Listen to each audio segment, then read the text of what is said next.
Hi, so in this video, we're going to talk about Instagram. And there's a lot of things you can do that a lot of people aren't doing that can really take you to the next level. One of the most important things that I would at least start with is making sure that you switch to a business profile. So no matter what kind of profile you're in, if it's just like your personal, you just go up to the menu bar here, go to settings, and then account. And since I'm already a business account, it says switch to personal, but you'll see switch to business account. So go ahead and do that and go through that process. And then go to the settings, like after you complete that process, go to the business, check all those things out, make sure that you're fully aware of them, including shopping. Shopping is actually a way for you to put your homes for sale as products, which is another interesting avenue.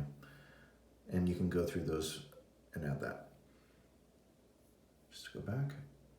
Now, of course, when you have a profile, you want to make sure that you have a sharp, clean logo. You want to make sure that you have a nice bio. That may be links to some things, for sure. Like, if you have a personal profile and you're doing a business profile separate, make sure that you have some kind of tangible, at with you. Do your website and your address. Make sure that you hit edit profile and completely fill out all of these things when you're setting this up. So for example, you want to make sure that under contact options that you've got everything. Your category is real estate company, and you can link it to a Facebook page to do advertisements. Profile display is basically what you can turn off and on. That shows up under your profile. Another key area is highlights and stories. So if you've never shot a story, or if you have, of course, you can just go to the main page, swipe left, and you're in the story mode. And you can do your story, like of whatever. And then when you're done with that story, you can save it as a highlight. And you'll see this circle with the new, and all you have to do is hit that. And you can select the stories that you've done in the past, right? And then create a new highlight. And that will live under your profile. So, going back to that, this is obviously the example of highlights for a market center, like KW, Encino, Sherman Oaks. But for your own business, you could do things such as for sale, for lease, sold, and what have you. So, that's when it becomes extremely powerful. So here's a good example of it on a real estate page where, they have a link to their KW app. They have their places for rent, really taking advantage of the resolutions for stories, which is 1080 width by 1920 height. So lots of awesome things that you can do with stories and highlights. You can show off the places that you have for sale. So a couple categories I would recommend for highlights is at least for sale or for, sold, showing your activity. Don't be afraid to do about maybe 5 stories for each one. Other categories can include one about yourself. Maybe if you like to go outside and do, hiking, you can have like a hiking category. Try and keep like 5 or 6 categories. Try and keep them more general so you can throw more things into them. And what you can do is then also get icons for these. So if you've created a highlight, usually the icon will be generated from one of the stories. But if you want to change the icon, you can just click on the highlight, go to more, and then hit edit highlight. And that will allow you to hit edit cover. And then you can choose the icon. And you can choose the icon from your photo roll. So, there's a lot of cute icons out there that you can use that make it look more interesting, than just a picture from the story. And a great place to get icons is like creativemarket.com, or if you just look up free icons or modern icons on Google, there's also lots of places to get icons. Um, you know, you want to make sure that if you ever have a video for one of your properties, that you upload it to Instagram, and that you, even if it's a long video, so if you have a 3-minute video, you can still upload that to Instagram and it will show up under your IGTV feed. And that's really great because it allows you to, you know, do full res.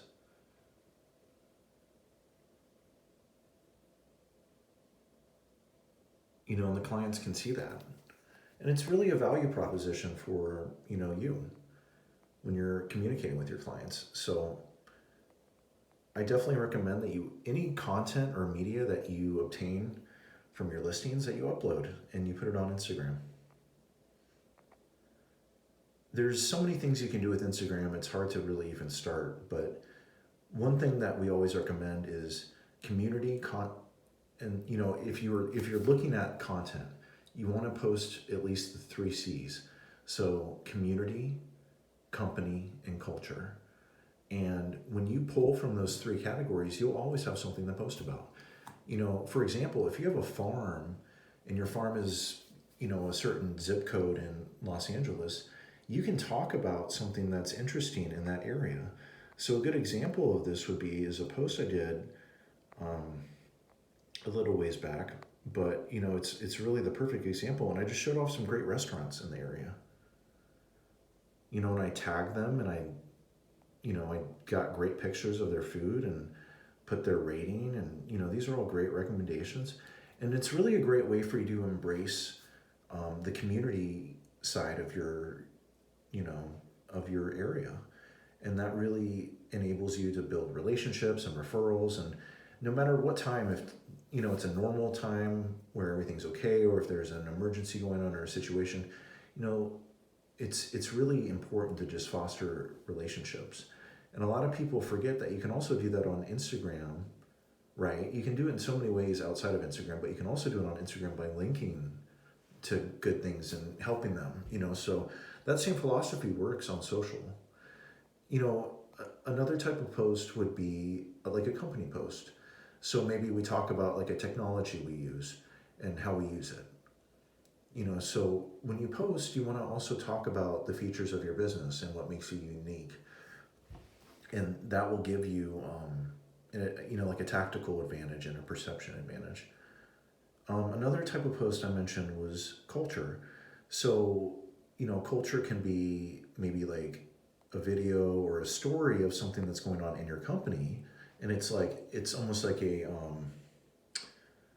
private example of like how you know, like operate, you know, something that the outside world wouldn't normally see.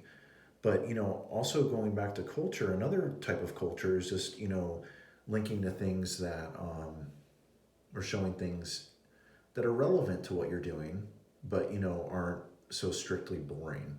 Because a lot of realtors will do post just about, you know, oh, for sale, for lease, sold, and that's it. You know, there's no personality, there's no nothing. You know, it's like you have to show the full spectrum of real estate to really have people appreciate it. If you're just a machine posting the same old thing all the time, for sale, for lease, yada yada, it's just not going to resonate with people. So, you know, here's a great example of a post, the interior to Drake's house that was just shown on Architectural Digest. And I mean, that really is a great way to have interesting content, but that's still relevant to real estate. You know, just showing what this house looks like and talking about the interior design aspect. So don't be afraid to post things about interior design or outdoor gardening or whatever your fancy is, and leverage that content to really show your culture and your appreciation for your craft and what you do. So there's so many different types of stories you can do. It's really hard to quantify, you know, like what direction to take, because there's a million directions to take. But just on an elementary level, don't be afraid when you own a stories to try the other modes, utilize them. There's a lot of fun ones, there's a lot of cool ones. Don't be afraid to go live if you're at an open house. Why not, right? I think you should be live. That would be silly not to be, at least for 5 minutes. Be like, hey, I'm here, 10 minutes. You know, honestly, actually, if I were to do a live, I would do it at least 15 to 30 minutes. I think people that do live for 5 minutes, it's just like, don't even bother. You know what I mean? If you're going to be live, utilize it, really let it sit and cook and see what you can pull up. You'd be surprised. You know, and obviously with the stories as well, I want to also mention that it's extremely important to use hashtags and all the features that they allow you. You know, for example, if I'm just shooting a picture of like a house, you know, you'll take the picture and then you'll, you know, make sure you're adding the location. And the way you do that is you hit this little sticker icon there. And what you'll see is that you can mention people, you can do locations, you can use like some of the top stickers, you can even add a donation link. Questions do really well. Sliders do really well. Countdowns are great if you have an open house coming up. You know, really use these extra features because they really actually do, you know, resonate and take off with people. And there's all kinds of stickers and effects and GIFs. So make sure that you use those as well.